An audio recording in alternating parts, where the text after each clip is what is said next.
I'm Shelby Ivy Christie, the Bronze Bombshell. Welcome back to my channel. I'm so glad to be back on YouTube. And if you're wondering why we're outside, it's because I'm doing a summer series. The weather is really great, and I figured what better way for us to engage with each other during the summer than to get outdoors and get some fresh air. So today we're going to be discussing 5 ways to use social media to get ahead.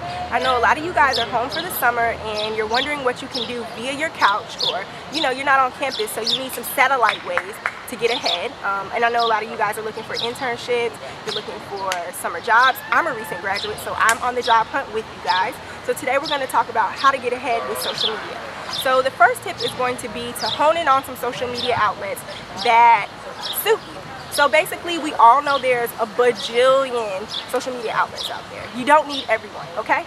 You don't need to have everything. Find the things that suit you, suit your brand, and suit your business. For instance, Instagram is a great tool to share images, but it's not very link friendly. You can't post clickable links. So if you have a business like a blog or a website where you need to post links, Instagram probably isn't the best place for that. Whereas Twitter is going to be more link friendly. Or if you're a business or a brand that sells a product, Pinterest is really great for selling products because you can showcase your image and then people can click back the link, and you can even put pricing information and everything like that underneath it. So make sure that you're considering what social media tools really suit your needs and suit your business's needs and your brand's needs before you just start opening up accounts. So that's tip 1. Tip 2 is going to be to curate a great following. And what that means is you want to tailor your following to what your interests are, what your brand is, and generally what you're looking to get from social media.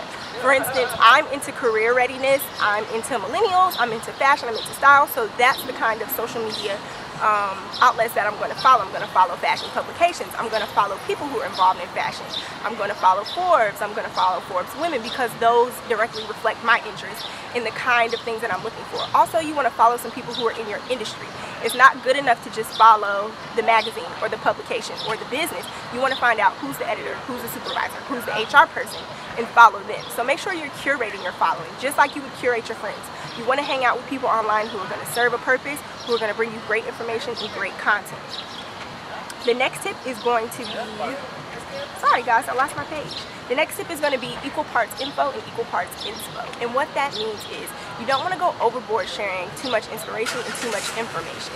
I can scroll down my timeline at any given point in the day and see so many Starbucks posts, or here's what I'm eating, or here's what I'm doing, or like just random tweets, and you're like, okay, this isn't really information, it's not really feeding my interest, so what's up with this? You want to make sure that you're giving people information. You want to be sharing relevant links. You want to be sharing your original content. If you're someone who says you're interested in fashion or you're interested in style and that's your area, then people expect you to be sharing fashion content. You don't want to just be tweeting mundane tweets about your day or posting on Instagram about your day. Make sure that you're strategic and that you're posting some useful information. Links to articles, links to newspapers. Tweeting, starting conversations is a great way as well.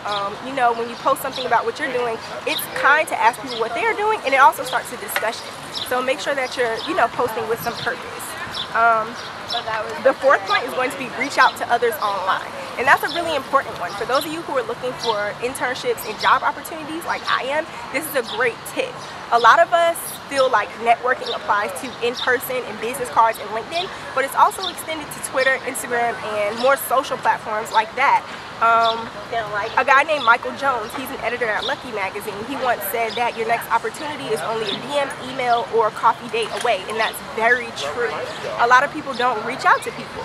A lot of people are out there waiting to help you, waiting to engage with you, and probably have a position or know someone who has a position for you, but because you're not willing to meet them halfway and let them know what you do, how do they know to even find you? I make it a practice myself. When I follow someone who's in my industry or who I think is a great connection, I go ahead and DM them. I let them know who I am, what I do, what kinds of opportunities that I'm looking for, and of course I extend the line of communication open to them and say, hey, let me know if you have any feedback or questions or anything like that.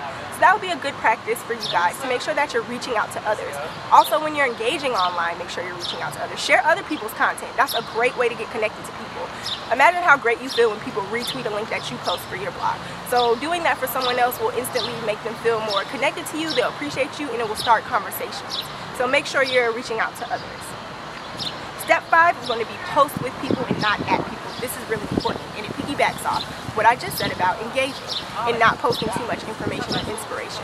When you're posting with people, make sure that you're posting along with what the trend is or what the online buzz is.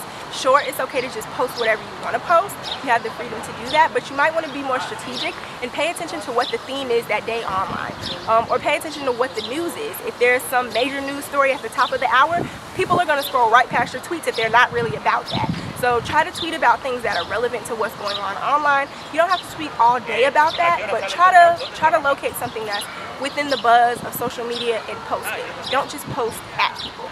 Also, another way to post with people is to engage with them. If you're going to post what nail color you got on your nails today, make sure you ask, so what colors are you guys getting for summer? It's easy as asking a question and extending that line of communication to people and making them feel like they can engage with you. So those are my 5 tips on how to get ahead using social media. I look forward to hearing you guys' tips, and I hope you join me next time for the summer session outside.